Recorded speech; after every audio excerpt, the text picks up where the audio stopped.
And back. The spirit of justice. Nearing the end of this game. But I have one more day of trial to get through. So let's do it.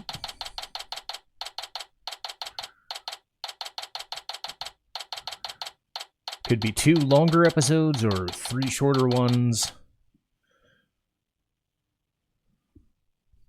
But I'm getting this done today. So the one thing we found out yesterday is that Sorin was at the crime scene. Only hope I can get some testimony from him about the heart of the matter. Mr. Wright. Good morning, Ellen. I'm afraid you're not going to like the result of today's trial. Nevertheless, don't tell me you're still thinking that taking that route. Sorin's innocent. He can't be found guilty. Take me instead. Please, try to get a hold of yourself.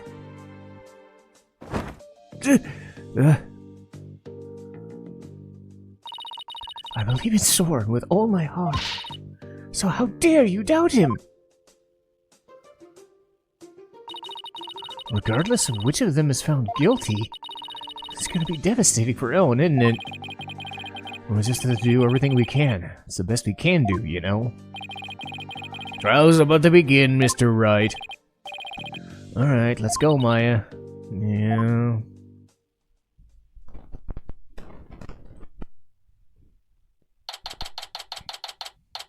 Hooray!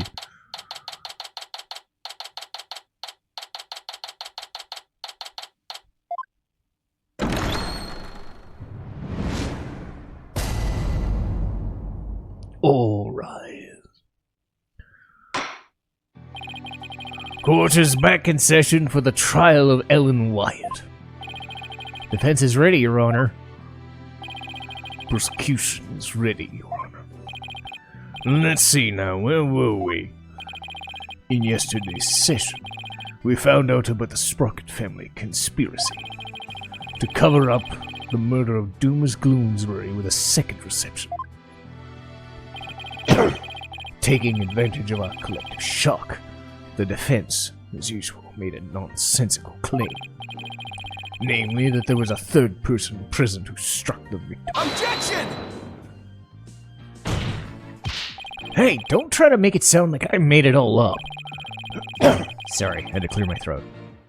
The defendant herself made a statement about the existence of a third person, and further investigation has such proven her statement to be true. Then I presume the defense intends to focus on proving the identity of this third person. Is that all right with you, Mr. Edgeworth? Indeed, Your Honor. In fact, I predict that the defense will most likely attempt to name Mr. Sorin Sprocket as the true culprit. How'd you? The driver during the accident that killed Mr. Sprocket's sister was the victim.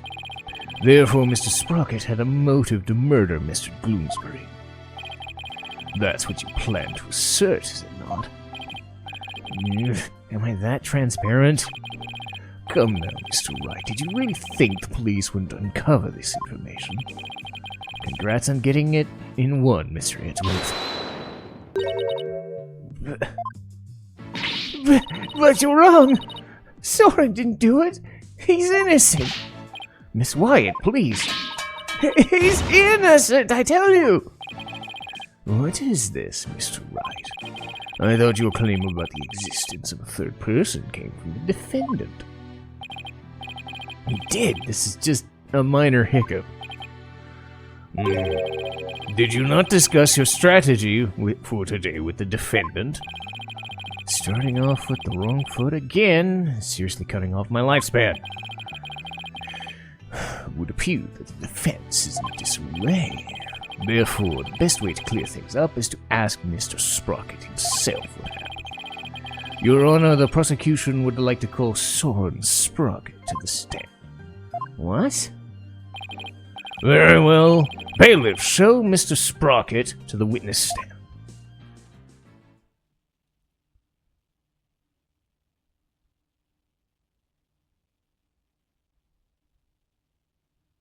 I got a book. I got a book. Witness, please state your name and occupation.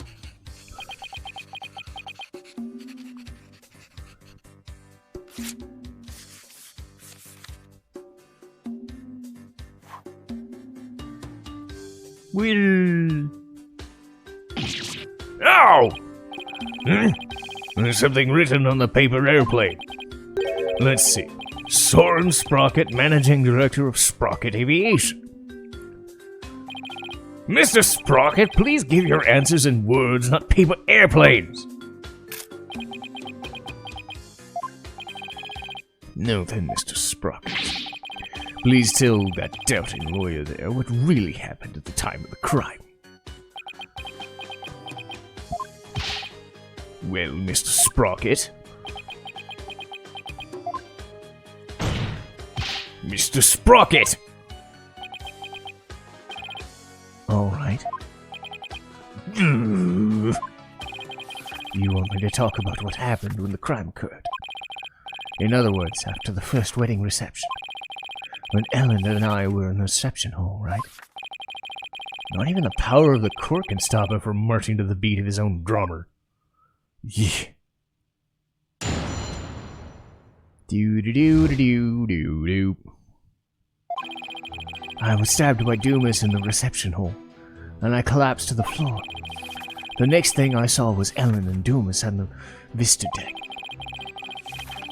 I knew Ellen was in danger, so I headed to the Vista deck. When I got there, Dumas was already... I don't want to believe it, but it must have been Ellen. Nothing else makes sense. Wait just a minute. You actually think Miss Wyatt killed the victim? That's right. Dumas was killed by Ellen. This is unbelievable. How can you suspect the bride, your bride, the woman you love? Objection!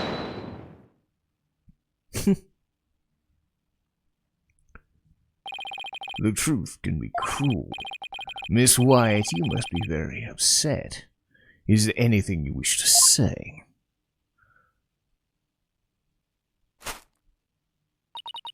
No. I can't believe this. Sorin, I thought at least you would believe in me. The best way now to show your love for your groom is to admit your guilt and try to tell. Sorin? Hold it! Mr. Edgeworth, I haven't cross-examined the witness yet. And quit picking on the clearly distraught. Yeah, that's so not cool. Of course is where we seek the truth. And the truth is unyielding even to the truly pitiful. Mr. Edgeworth, I find it distasteful to make a lady cry.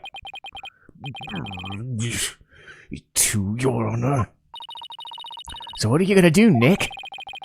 The third person Ellen saw in the Vista deck was Sorin, then we have to prove Sorin was there at the time of the murder. I don't see any obvious inconsistencies in his testimony, but we gotta push forward.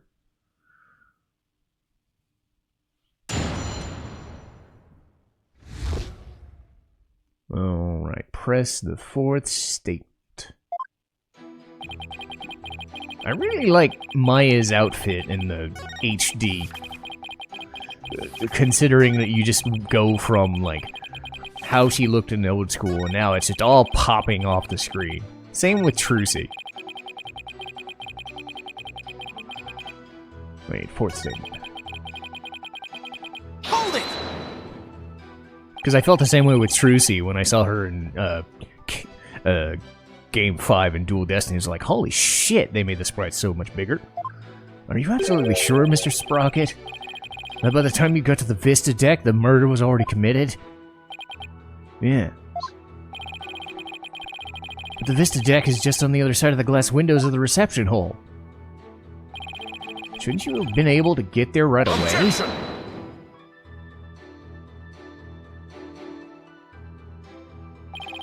Mr. Wright, have you investigated nothing? The only way to the Vista deck is to go to the hole and take the lift.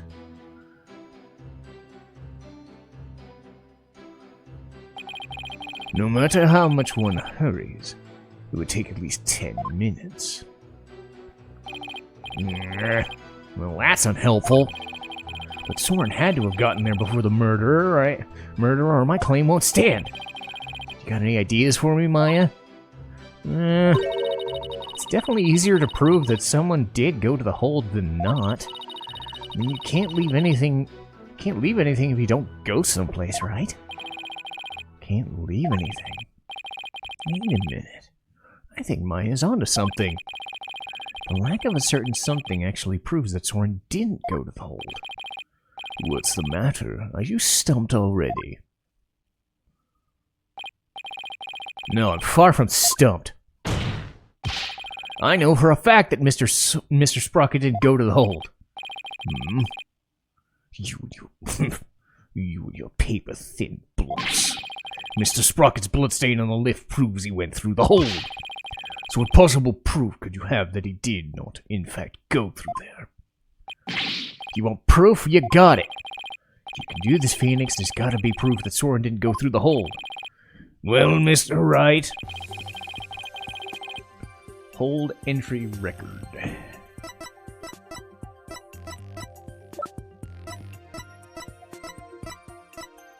Take that!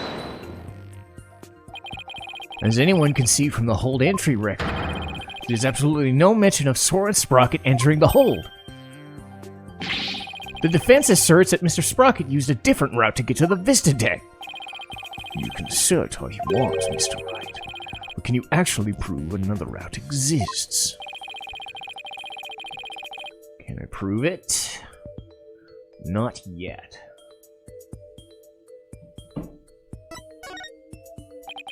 Well, now that I really think about it, I guess it's going to be hard to prove. I can't back down now. The trial will be over if I do. There's only one thing I could do at a time like this. I could prove it! Even if it's just a bluff, I have to present something. Anything that can prove the existence of a faster route to the Vista deck. Very well, Mr. Wright. Show us how Mr. Sprocket got to the Vista deck. Mr. Sprocket made it to the Vista deck through here. Take that! To save his bride from danger, Mr. Sprocket opened the escape hatch and made his way along the outside wall. Isn't that right, Mr. Sprocket?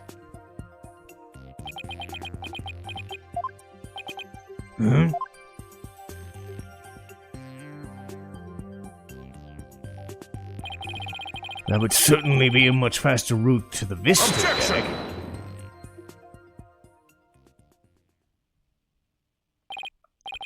I'm disappointed, Mr. Wright. Is it really the best you could muster? I love his also heave it up. Because it's just a puff of his chest and poof! The escape hatch is not meant to be used to get to the reception hall to the Vista deck. One slip and that's all it would take for Mr. Sprocket to plunge to his death. I have to agree. The defense's claim is really stretching it. Have you been following this entire franchise? We saw a dude jump out of a moving platform in a space station. I think you can, or a launch pad station. I think we can say this isn't out of the ordinary. I understand how it sounds, but at this point, it's too early to definitively say that he didn't go that way. So that's what you're going with then, I take it? Of course, Your Honor. This is real life, Mr. Wright, not some cinematic drivel or comic book. Do you have any sort of logical explanation to share that would convince us of your claim? I do. Are you sure, Nick? Actually, I have nothing, so I'll just have to wing it somehow. On what do you base your theory that Mr. Sprocket made his way to the outside? My theory is he was able to go along the outside wall despite the danger based on the power of love. To save the bride he loves, the groom risked his life and rushed to her side. Mr. Sprocket was able to make it to the Vista deck despite the danger. Because of the power of love. The power of love. And love as a source of strength can help anyone overcome any obstacle. I think I can relate, thanks to my own long, happy marriage. Well, he actually seems to be buying it. Objection! The power of love, you say? What kind of illogical argument is hardly viable in a court of law? Wouldn't you agree, Your Honor? I'm afraid not, Mr. Edgeworth. You should never underestimate the power of love. It's the same as the power of friendship, but maybe stronger. I did it all for the nookie! You'll understand someday, which I won't! Exactly what is so wrong with wishing to remain unwed. Way to set him off, Your Honor. Never mind all this unscientific nonsense. Are you aware, Mr. Wright, that at the time of the crime, there was a huge propeller turning at full speed between the hatch and the vista deck? Even if a person were to go outside through the hatch,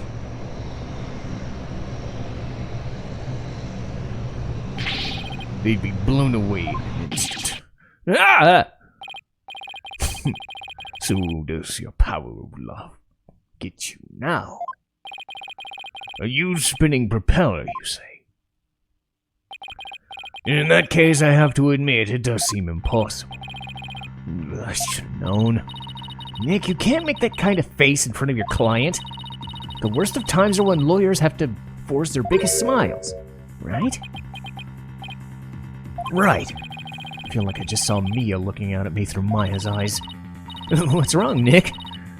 Why are you looking at me, gaping at me like a giant sunfish? Oh no, I was just imagining you looking a few feet taller, a few bust sizes bigger, and never mind. Thank you, Maya. You just helped me remember something important. There it is. There's that fearless smile I was looking for. Now give me a mind-blowing theory, just like you always do. I have to turn my thinking around.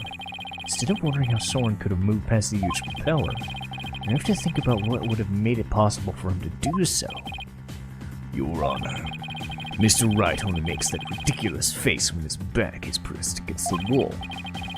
Therefore, please do hurry and give him the ruling before... Mr. Edgeworth! It's still far too early to discount my theory. What are you talking about? The airship's large spinning propellers have already shredded it to pieces. But if we think a little more outside the box, I'm sure we can find a way he could make it. Stop trying to stall, and show us how it could have been remotely possible, if at all. I must agree with Mr. Edgeworth. Very well. There must have been a way. Some way that Sorin could have moved along the wall despite the propeller. Now then, Mr. Wright, what specifically would have made it possible? This is how it would have been possible. The airship wasn't flying. What allowed Mr. Sprocket to go along the outside wall in spite of the propellers is the location of the flying chapel at the time of the crime. The location of the chapel? Wasn't it flying high in the sky? No, Your Honor, I'm afraid it wasn't. What? Then where was it? At the time of the murder, the airship wasn't flying through the sky, but moored on the ground. What? If the airship wasn't flying, then that means the propellers weren't turning. Uh-oh, he's doing the golden eye. Boris. Isn't that the hacker dude from GoldenEye? I am invincible! And then his pen blows up. I think his name is Boris. Anyway, I had to say it that way, because that's how they say it too, don't they? Anyway, Mr. Sprocket couldn't have gotten to the Vista deck along the outside wall. Isn't that right, Mr. Sprocket? Whoa! I don't remember. I just went wet soba for a second. Now he stabbed himself with his pencil? That's gonna leave more. Yeah, don't stab yourself with those. They're sharp. Even if the propellers weren't turning, it would have been far too risky to go that way. Yeah, but Mr. Edgeworth, you're forgetting about the power of love. The amazing power of love. Not this again. You're making me wish about Kay Faraday, and I don't want to remember that! Stupid thief girl. Blech. I'll get to that someday. Very well, for the sake of... Actually, I don't think they actually fell for each other. It was more just a plot convenience that they were together. For the sake of argument, let's assume so-called power of love made it possible for Mr. Sprocket to move along the outside wall of the airship. Can you prove that the airship was tied to the ground as you claim? I don't have any evidence that proves where the airship was. You can prove it, can't you? Maya, can you think of anything we can use? Can't say I can. Wait. Didn't somebody say something outside the window at the time of the crime? I think I remember saying someone saying that. Do you have any piece of evidence that proves that it was outside the airship? Well, what are you waiting for? This piece of evidence shows the outside of the airship at the crime. Oh dear. Larry's drawing. Oh goody.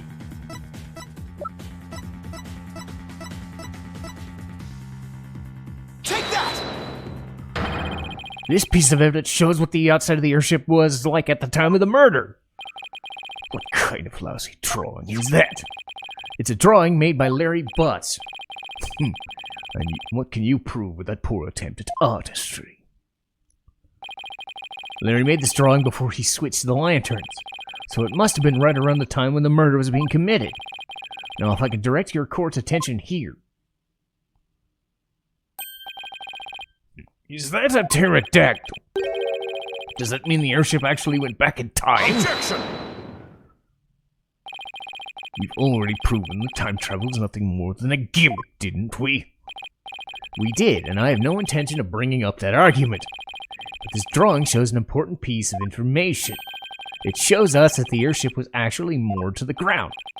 And what makes you so sure? That's easy. All you have to do is consider who made the drawing.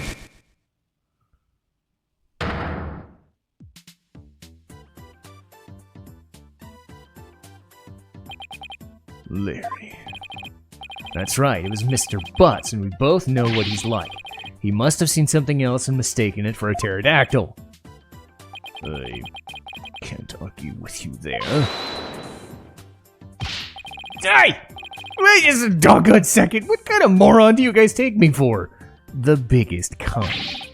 I saw it with my own eyes, a pterodactyl flew right at the window, I tell you. I have the sharp eyes of an artist, don't you believe me? No. Nick? Nope. Some friends you guys are. What about the judge? You believe me, right?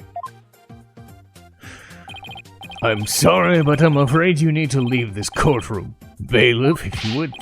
Come on! Come on, buddy, let's go. Why doesn't anybody believe me?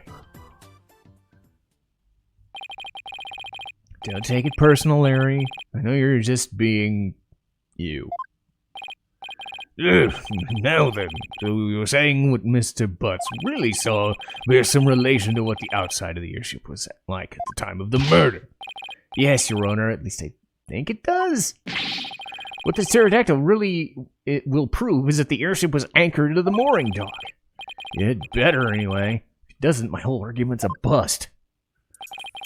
If you're that confident about it, then go ahead and tell us what it really was.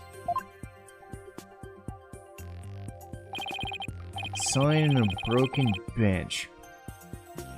Think, Phoenix, what could it remind me of?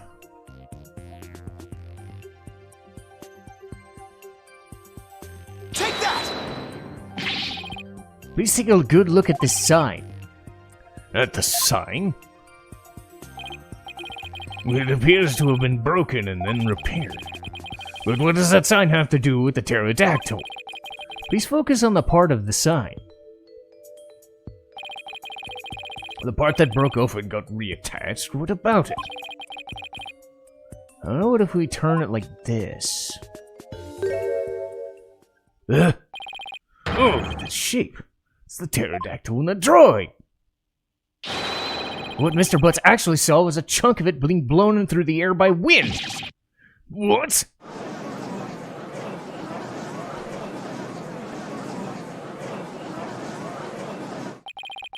On the day of the murder, there were some heavy winds at the area of the mooring dock. But it's hard to imagine that the sign would have made it high up in the air as an airship could fly. That means the flying chapel must have been anchored to the mooring dock that night. Isn't that right, Mr. Sprocket? Objection!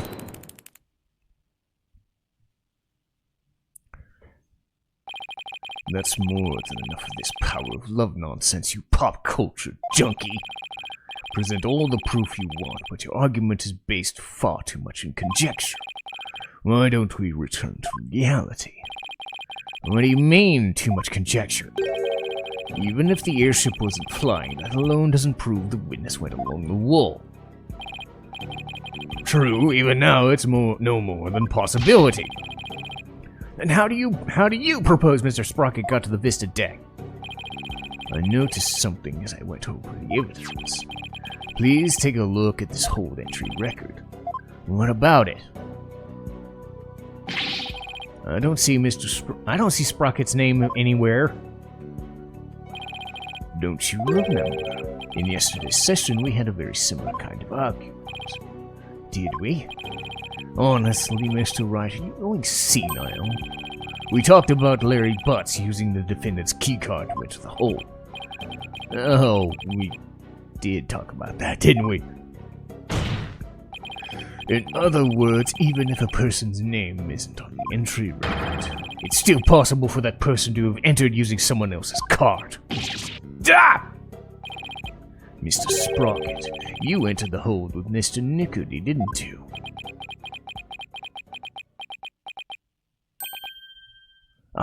I did. What? Why did you tell us in the first place? Pierce is indispensable. I didn't want to mention him unnecessarily, and risk having him being wrongly accused. I couldn't do it without him.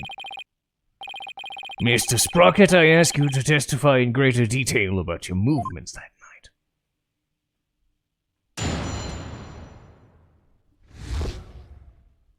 The truth. Oh boy. Okay. Let's see, press the first statement. The truth is, I went to the Vista deck with Pierce. That's why my name doesn't appear in the entry record. I was badly injured from being stabbed, but I was frantic. By the time we reached the scene, it was all over. Well, that doesn't help one bit. Mr. Sprocket, you've concealed information from us time and time again. Who do you think you are, treating this court of law with such irreverence? That being said, I do appreciate the testimony you gave just now. Thanks to you, we now know why your name doesn't appear in the entry record. Now there are no more inconsistencies in the witness testimony. Nah. That's Mr. Edgeworth for you. Never leaves a loose end dangling. Are you okay, Nick? Wouldn't exactly call the situation okay. Somehow I'm gonna have to coax the information to need an opening. Let's see, even if I can, that is. Dooby-doo. Let's see, press the first statement. Hold it! You didn't mention this because you didn't want Mr. Nekotachin to fall under suspicion? Is it because he has something to hide? I just didn't want the police to take up all his time with the question. Neither the company nor the household can function smoothly without him. I see. Man, it sounds like Pierce is absolutely indispensable. Anyway, getting back to your statement. When did you meet up with Mr. Nekotachin? We met up on my way to the Vista deck. I think Pierce and some of my relatives were on another floor. But Pierce heard the commotion and came running to my aid. To hear the pandemonium all the way from another floor? Mr. Wright, would you like the current statement added? Yes, please, Your Honor. Very well. Press the fourth statement. Badly injured.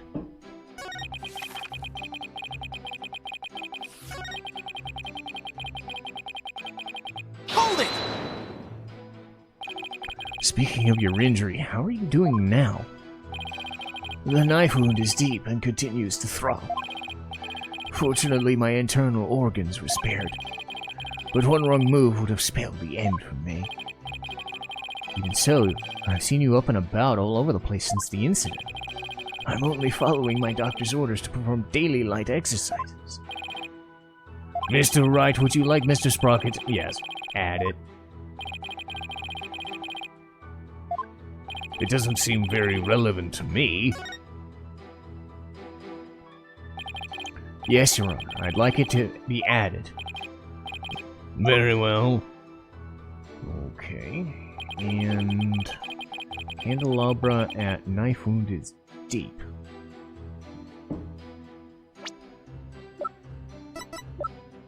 Objection! Mr. Sprocket, you just said your injury's a knife wound, didn't you? But the weapon you were stabbed with was this candelabra. A fact I know you're quite aware of.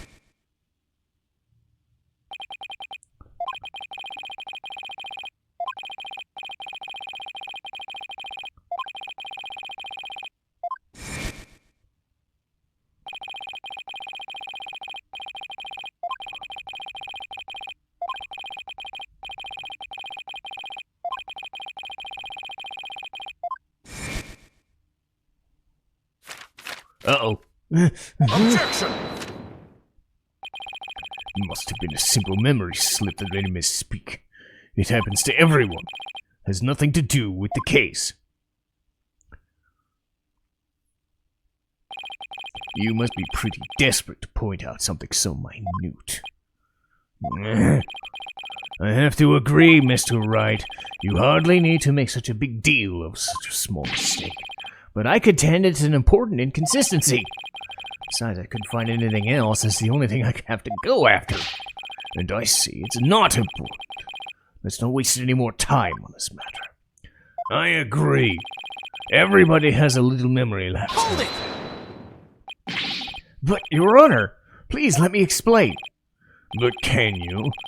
Can you really explain to this court what makes that slip so important? I can't. After all, it was Sorin himself who told Pierce that he'd been stabbed by a candelabra. It's more than a simple memory slip. There's got to be some kind of reason.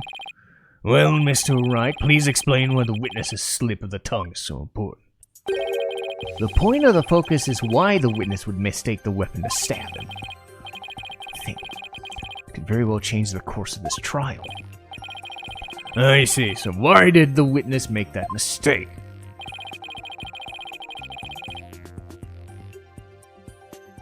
He has no memory of it. Interesting.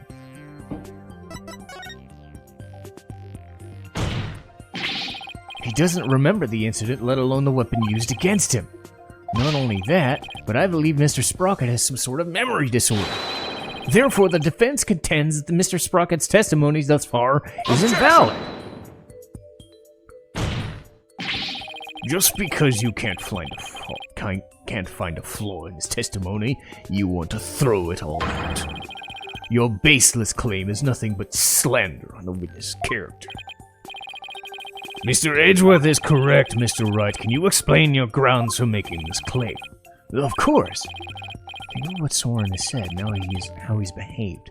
That's where I'll find a clue. Very well, let's hear your argument.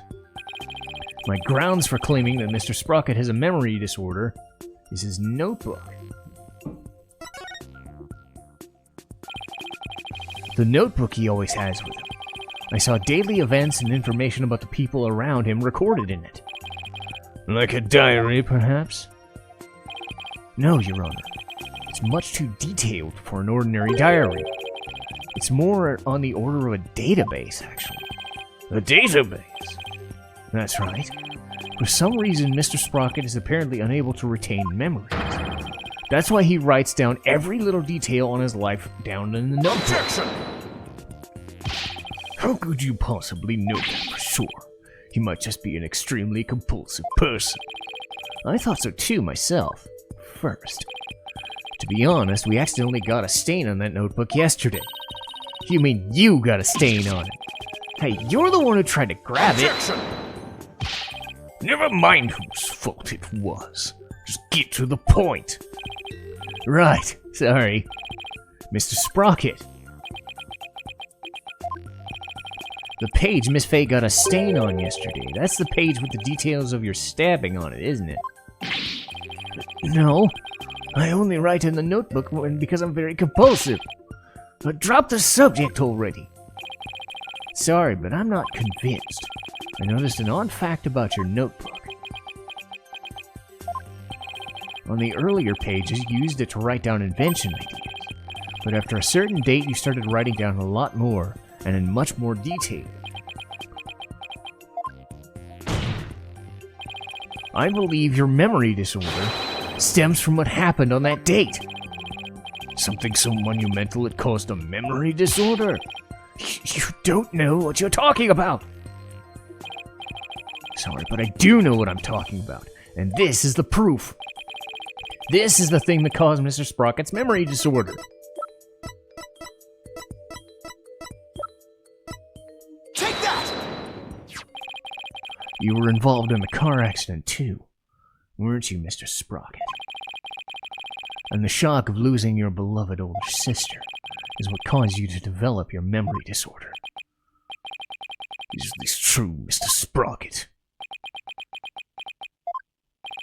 Well, is it?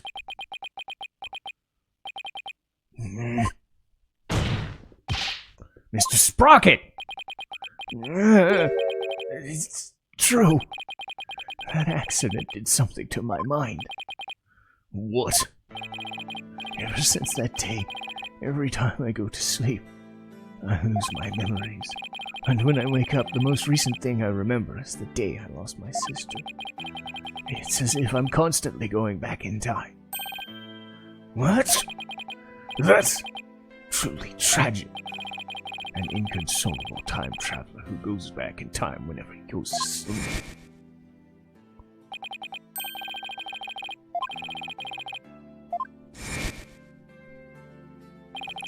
So that's what Sorin meant. He was talking about himself. The reactions of people around me each time I awoke made me aware of my condition. That's why I decided to write everything down in my notebook, so I could move forward. So the only memories you have since that day are the ones written in a notebook? That's right. And since the page about your stabbing got stained, you couldn't read from it, could you? There's just one more thing I'd like you to clarify for me. Exactly what are your feelings towards the victim? Mr. Sprocket's feelings towards Gloomsbury? That's right, Your Honor. The witness said that every time he wakes up from sleep, his mind goes back to the day his sister died. Mr. Wright, you can't mean... Mr. Sprocket! Your pent-up feelings of anger and resentment towards Mr. Gloomsbury for the accident were renewed each and every time you woke, were they not? But you couldn't take it anymore, so you turned to murder, isn't that right? What? Mr. Wright, are you saying that the witness murdered Mr. Gloomsbury for revenge? Well, Mr. Sprocket?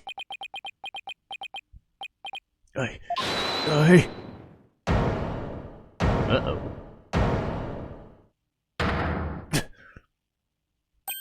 Miss Wyatt! Your Honor, I did it! I killed Mr. Gloomsbury! No! What?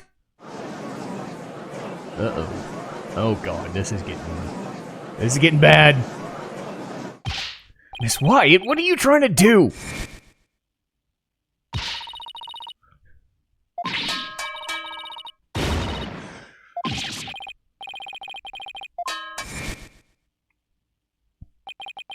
I guess you really meant it.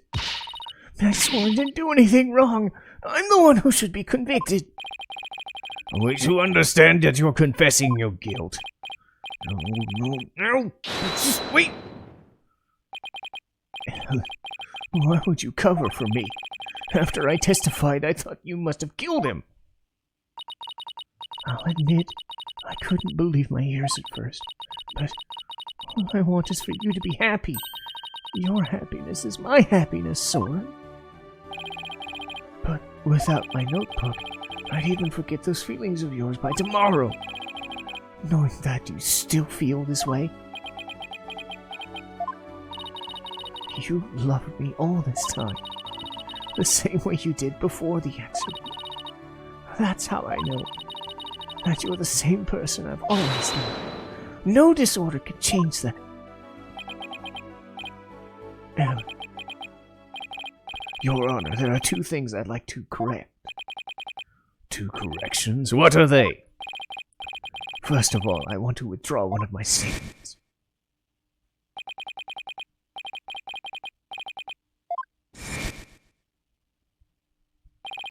Without memories to rely on, I took the police completely at their word. You can't be serious. So that means he never really doubted Ellen in the first place, did he, Nick? Ellen really does love Sorin with all her heart. But in order to save her, I'll still have to go after Sorin. I hope he can forgive me. I hope you can forgive me, Ellen. What is the other correction? The truth is, I never felt anger or resentment towards Dumas about my sister. What? Why not? That's because the one who caused the car accident was me. What?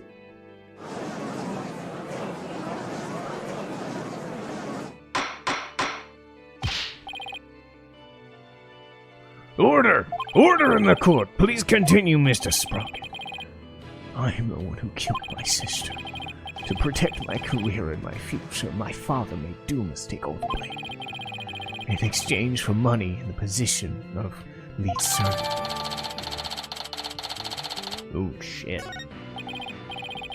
So you see, Mr. Dumas must have held a grudge against me, not the other way around. And he must have attacked Ellen to get his revenge on me. Are you sure about all of this? Very sure. It's all been written down in detail. That notebook is important evidence supplying background to this case. I must insist that you submit it as evidence. The lawyer said I had turned to murder, but that's just not true. However, it is true that my older sister and Dumas are both dead because of me and my negligence. I just glanced through Mr. Sprocket's notebook. I wasn't able to read the part about when he was stabbed due to the bloodstain. But what's written here about his sister's car accident is exactly as stated. Your Honor, as long as it matches what's written in the notebook, can we still take the witness's testimony as valid, in spite of the memory disorder? Yes, I believe we can. I understand now that the witness's memory is in disarray. But if what Mr. Sprocket himself wrote in the notebook is true, then that means by the time Mr. Sprocket's party reached the scene, the victim had already been killed. It was right. I'm still in the same bind as before. Should I really simply accept the contents of the notebook as a substitute for Sorin's memory? Well, Mr. Wright, what do you think? Will you accept Mr. Sprocket's notebook as an official representation of his memories?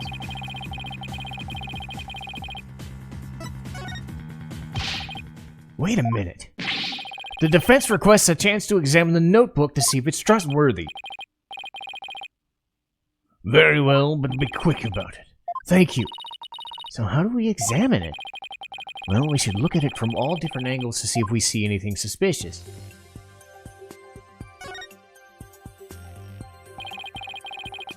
There's no point if I don't look at what's inside. With your permission, Sorin, here I go. Ugh. Yee. Oh, it's just the page that Maya got all stained. It's not going to be very helpful. I'll keep going. Huh? This is the last page where there's writing. Something about this page doesn't sit well. Better take a closer look. Okay. Examine torn page. Huh? A page has been torn out. Looks like there was something written on it. It looks like a page has been torn out here. Mr. Sprocket, do you know what was written on it? Oh, that? I often tear out a page when I write somebody a note. I probably wrote something down for somebody, tore it out, and gave it to them.